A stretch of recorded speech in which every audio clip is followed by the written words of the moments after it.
Jihuu! Vautsi!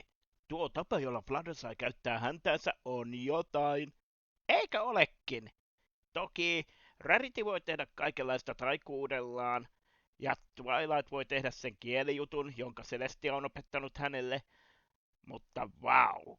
Fladensain häntä? Voin vain kuvitella, kuinka se hellästi hivelee takamustani. Siinä on sitten jo tuota... Öö, Siinä taisit tarkoittaa sitä, kuinka hän nappasi pallon hännällään vai mitä? Jep, joo. Sekin on tosi hieno juttu.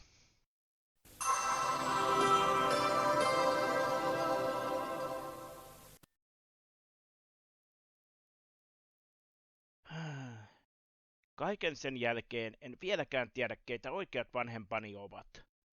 Tiedän, että perheenjäseneni ovat Ponyvillessä ja Canterlotissa, mutta olisi kiva tavata oikeat vanhempani. Tietäisi, missä juuret ovat. Olen varma, että tapaat heidät joskus, Spike. Muut eivät ole niin onnekkaita. Minun vanhempani kuolivat, kun olin vielä pieni. En tiedä heistä oikein mitään. En edes muista, miltä he näyttivät. Minusta tuntuu, ettei minulla koskaan ole ollutkaan vanhempia. He eivät ole koskaan paikalla. Minun täytyy asua tätieni luona ja toivoa, että Rainbow Dash lentäisi kerrankin tarpeeksi matalalla, että huomaisi minut. Hei kaverit! Minä ja vanhempani olemme menossa puistoon leikkimään. Mistä te oikein puhutte?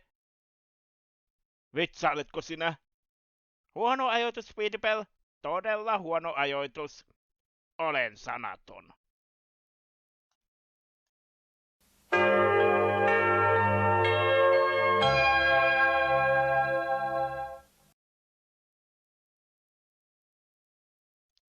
Hitsi, näyttääkö Trixin takamus noin isolta?